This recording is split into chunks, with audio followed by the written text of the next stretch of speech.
exigentes y están tan preocupados nuestros compañeros de producción con el tema de irnos a la tanda en tiempo y forma que no pudimos comentar nada de las declaraciones de la destacada colega. Sí. Parece improcedente que se comentara por parte de la autoridad a alguien que va en situación de víctima. A lo que narró Isabel Prieto, citando, además estaba el asesor de prensa, el director de policía, el Ministerio del Interior, y también un representante del sindicato de la prensa, que la iba a acompañar. Y sí, en general sabemos, y es de sentido común y de sentido humano, que frente a una víctima uno trata de ser, en todo caso, compasivo, primero, y si tiene una responsabilidad suprema, como es la ministra del Interior, el jefe de policía, indicarle qué es lo que se va a hacer para tratar de que se sienta satisfecha, por lo menos, en su demanda de información y de investigación, de aclaración. Claro. Punto final. A ver, está claro que este es un gremio en el que hay gente que seguramente puede haber llegado a perjudicar, intencionada o no, una investigación, pero no da el momento y la circunstancia para hacer mención, ¿verdad? De ningún modo, ni aunque hubiera sido la propia víctima la persona, que no es el caso, no hubiera sido procedente reprochárselo a ella en ese momento, pero mucho menos reprocharle la mala conducta o la mala praxis profesional de otros colegas cuando ella venía de que le habían disparado un tiro a quemarropa a menos de 1 metro por las razones que fuera, que aún no sabemos cuáles son, luego de que ella hubiera denunciado a un suboficial de policía, más allá de que no tenga nada que ver una cosa con la otra, lo que tampoco sabemos es natural, porque la propia policía, como ella lo contaba, le dijo, no recuerda haber tenido un problema. Bueno, entonces le dijo el problema y terminó en asuntos internos de la policía. Entonces, en fin, no agrega nada y la verdad que genera... No al lugar cuando se va en rol de víctima, ¿verdad? Que ese era el rol que llevaba en ese momento la señora Isabel. Bueno, ahora vamos a otro tema, porque afortunadamente, como todas las tardes, tenemos un invitado en vivo en nuestro estudio. Mientras yo toso, usted lo presenta. Tosa tranquila. Gerardo Rey, inspector general de trabajo, ¿cómo te va? Bienvenido. Bien, un gusto estar con usted. Gracias por acompañarnos. Estábamos hablando en la apertura o en la promoción del programa de las 3.213 denuncias laborales ante el Ministerio por los más diversos tipos, salarios incumplidos, malas condiciones de trabajo, algún hecho más grave, en fin, acoso laboral, acoso sexual. Visto por el lado positivo, hay más de un 7% menos que el año anterior, pero bueno, más allá de las cifras, cómo se valora desde la Inspección del Trabajo la situación general de los reclamos que hacen los trabajadores por violaciones a sus derechos. Sí, como ustedes bien decían, bajó un poquito, hay un poquito menos de denuncias, pero no es un guarismo significativo, no es ningún indicador relevante, sinceramente. ¿Está? ¿Por qué? Porque en los últimos años, entre 3.200 y 3.500 denuncias es lo que recibe el Ministerio de Trabajo. Como dato, sí, confirmar una tendencia, que es que la mitad de las personas que van al Ministerio de Trabajo reclaman salario, seguridad social, categoría, horas extra, ¿no?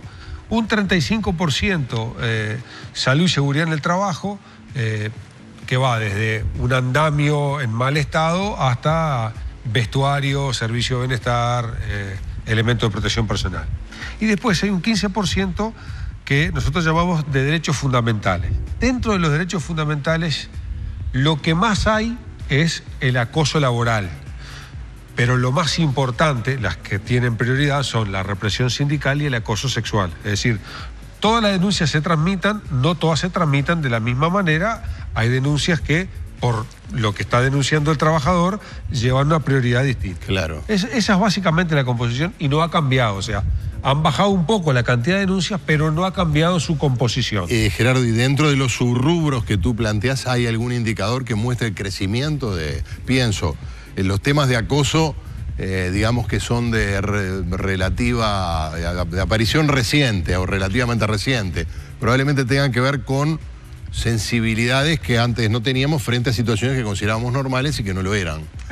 Tal cual, mirá, desde que se aprobó en el 2009 la ley de acoso sexual, las denuncias de acoso sexual eran 8 o 10 y llegaron a tener un pico de 80 y después está estabilizado entre 50 o 60 por año, ¿no es cierto?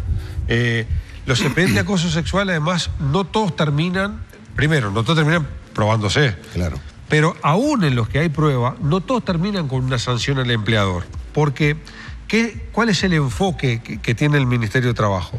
Analizar la conducta del empleador. Nosotros no somos la justicia, nosotros vemos si el empleador actuó responsablemente, que es lo que dice la ley, para proteger la denuncia de la víctima. Ahora, ¿qué pasa? Pongamos un caso, ¿no? Sí, Para poner, viste que esto a veces ayuda, ¿no? Vos tenés casos donde la empresa, viene una trabajadora, denunció una situación de acoso sexual, no le dieron ni cuarto bolilla, la trasladaron del lugar y terminó en un sistema de hostigamiento que la despidieron o abandonó. Entonces, de verificarse eso, sanciona a la empresa por omisión. Pero hay otros casos concretos, de una trabajadora que fue al Ministerio de Trabajo porque no se animó a presentarlo en la empresa. El Ministerio... Muy factible. Son cosas que pasan, pero el Ministerio, una de las cosas que hace es da vista a la empresa, ¿no es cierto? Damos vista y le pedimos que investigue. Con la empleada en funciones, siempre. Sí, con la empleada en funciones.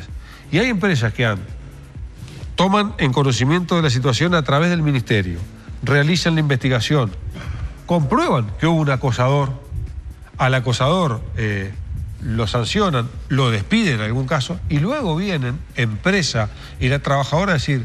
estamos conformes con la gestión del Ministerio que logró terminar con esto y se activa el archivo. La responsabilidad legal es del empleador. Ahora, ¿qué pasa con un jerarca, un mando medio, el jefe de esta empleada, que no es el empleador, también es un empleado, solo que ella está sometida a jerarquía y es él el acosador? Siempre es el empleador el que tiene que responder ante el Ministerio. El que tiene que responder ante el Ministerio.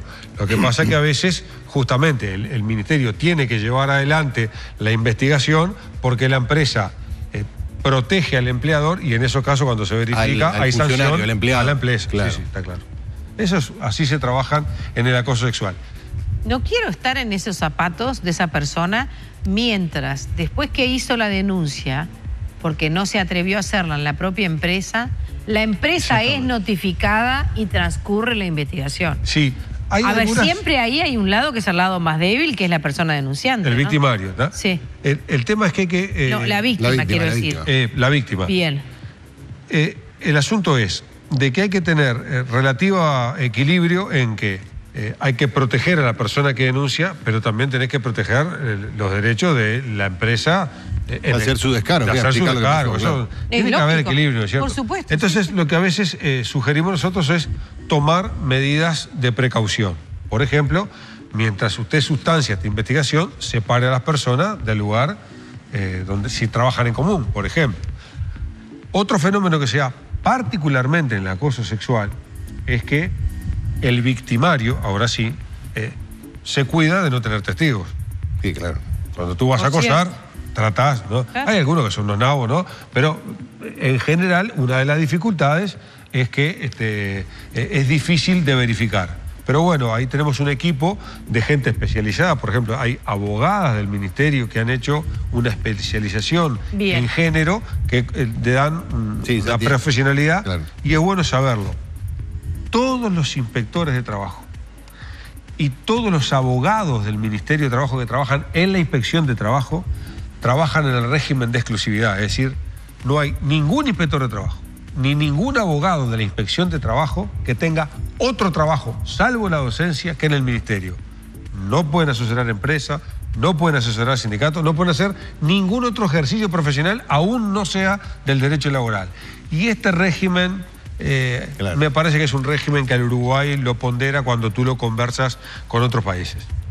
¿Tiempo de una pausa? Sí, dale.